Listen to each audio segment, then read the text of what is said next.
जैन समुदाय एक पर्व मनाता है जिसको अष्टांग का पर्व कहते हैं। यहाँ पर जीवन का जो दर्शन है उनके 8 क्रमशः जो 8 कह सकें कि अंग हैं, उन पे ध्यान किया जाता है। उस पर एक सामाजिक चर्चा की जाती है। उसी क्रम में आज का जो अंग है वह स्थितीकरण है और बहुत ही अ, कह सकूँ तो समसामयिक विषय है, क्योंकि आज जिस तरीके से हम सब लोग मिलकर कुछ ऐसा बना रहे हैं संसार को जो हम में से कोई भी व्यक्ति अकेले नहीं बनाना चाहता है। मतलब collectively we are producing results with none of us individually want. किसको गंदी नदियाँ पसंद हैं, किसको कटा हुआ जंगल पसंद है, किसको भूखमरी पसंद है, किसको गरीबी पसंद है, किसको भी सड़क पे भीख मांगते हुए बच्चे पसंद हैं। हम में से किसी को नहीं है, लेकिन तब भी हम सब लोग कुछ ऐसा कर रहे हैं कि हमें समाज में ऐसा दिख रहा है। और ये इसीलिए है कि हम लोग एक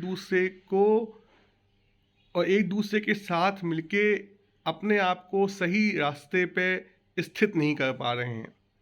तो आज का जो ये अंग है जिसको हम जैन समुदाय स्थितिकरण के नाम से मनाता है, यह कैसे करें उसको लेकर जो कुछ विचार हैं जो सामने जो मेरे मन में आए वो कुछ इस तरीके से हैं कि यदि किसी को संभालना है, उसका वजन काफ़ी ज़्यादा है, तो नीचे ही खड़ा होना पड़ेगा, क्योंकि ऊपर से पकड़ेंगे तो नीचे गिर जाएंगे। तो कभी कभी हमें संसार में यदि इस गिरते हुए समाज को, अर्थव्यवस्था को, शिक्षा व्यवस्था को, चिकित्सा व्यवस्था को, इन सबको संभालना है तो इनके नीचे पहुंचना पड़ेगा।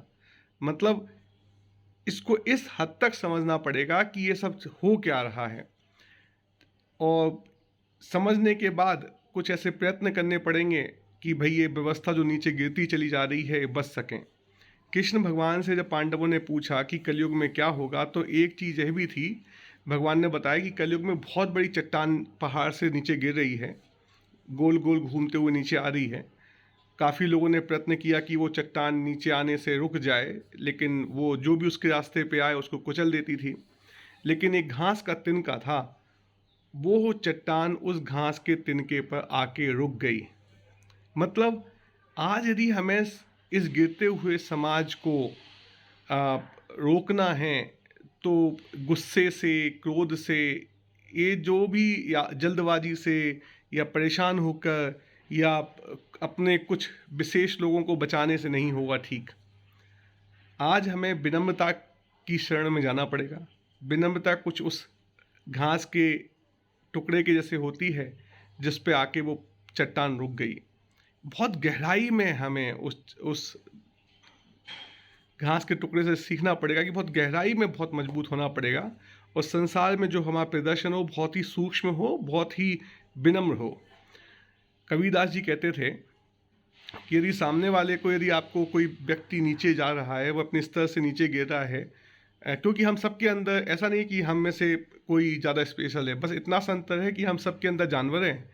किसी किसी किसी के जो जानवर का जो पोटास है, जो से बारूद के हैं जानवर पने का, वो गीला है प्रेम के रस में तो फूटता नहीं है। किसी का प्रेम का रस सूखा हो गया है, कम पड़ गया है, सूख गया है, तो उस बारूद में आग लग जाती है, तो उसकी जो एनिमल है, जो उसका पार्श्विकता है, वो बाहर निकल आती है, फूट जाता है और समाज में विस्फोट कर देता है।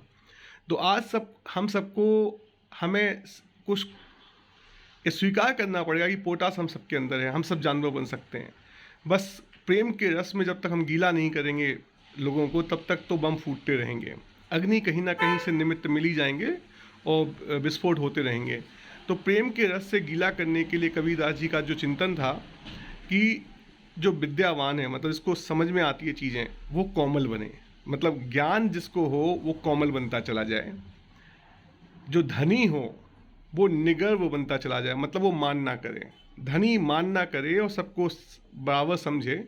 और बराबर समझने का मतलब ये नहीं होता कि खर्चा करते जाएं और सबको बराबर समझते जाएं। बराबर समझने का मतलब ये होता है कि धन को अपना ना मानकर स्वयं को उसका ट्रस्टी माने। और जिस तरीके से समाज का, जो गांधी जी कहते थे, समाज का सबसे नीचे का तबका, जो सबसे पुअर आदमी है, उससे कंपटीशन करें कि भैया वो जितना खर्चा करता है उसी खर्चे पे हम रहेंगे। लेकिन धीरे धीरे, क्योंकि हम उतना कम में जी नहीं पाएंगे, तो हम सबको एक साथ उठाएंगे।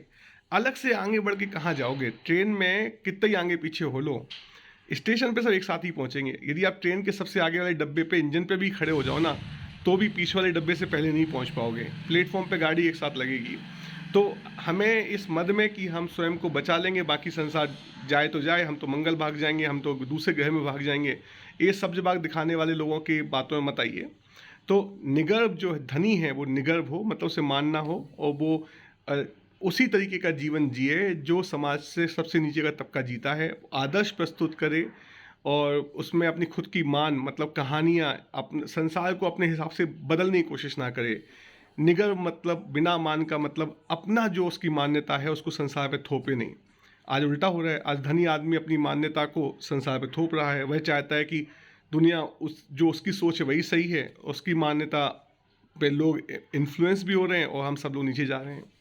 तो 2 बातें बता दी अपन लोगों ने कि विद्यावान जो हो वो कोमल हो, उसे अपना वो बहुत ही विनम्रता से सबके आगे कि हाँ भाई तुम ही सही हो, तुम्हारी सोच भी सही है, क्योंकि कोई भी आदमी झूठ नहीं बोलता, सब अपनी अपनी कहानियों में जीते हैं।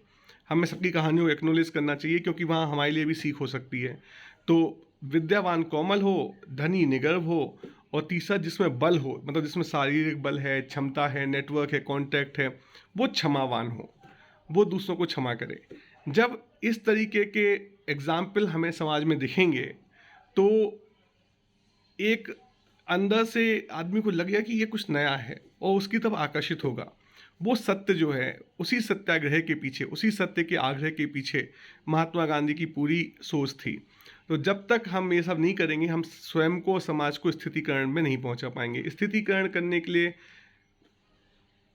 सबसे पहले प्रयास अपने जिससे हम प्यार करते हैं, जिनके साथ हम ज़्यादा माप-तोल नहीं करते हैं, सबसे पहले हमें उनका स्थितिकरण करना चाहिए। बहुत सोच समझ के शब्दों का उपयोग करें, सबकी भावनाओं का सम्मान करें, अ, कोशिश करें कि ये तोल-मोल की भावना कम से कम जिनके साथ हम प्रेम करते हैं उनके पास ना आए, उनसे बचें। जैसे कि आज घर में भी लोग पैसे का तोल-मोल करने लगे हैं, पति-पत्नी एक दूसरे के पैसे को अलग-अलग पैसा मानते हैं। तो ये क्या है? मतलब ये परिवार ही नहीं रहा, अगर तोल-मोल हो गई तो परिवार किस काम का? तो कहने का मतलब स्थितिकरण की एक दूसरी जो व्याख्या मैंने समझी कि माप-तौल के दायरे को बढ़ाते जाएँ। मतलब ना कुछ माप-तौल का जो दायरा, जो माप-तौल के बियॉन्ड जो दायरा है, मतलब जहाँ पे माप-तौल नहीं है, जहाँ पे हम ज़्यादा माया मतलब मेजरमेंट के चक्कर में नहीं फँसते हैं, ऐसे दायरे को बढ़ाते जाएँ। और जितने लोग इस दायरे में आते जाएँगे, उतना प्रेम बढ़ता चला जाएगा। हम माप-तौल के ऊपर उठ जाएँगे और हम सब लोग मोक्ष मार्ग में, या जिसे कह लें कि प्रसन्नता के मार्ग में स्थित हो पाएँगे।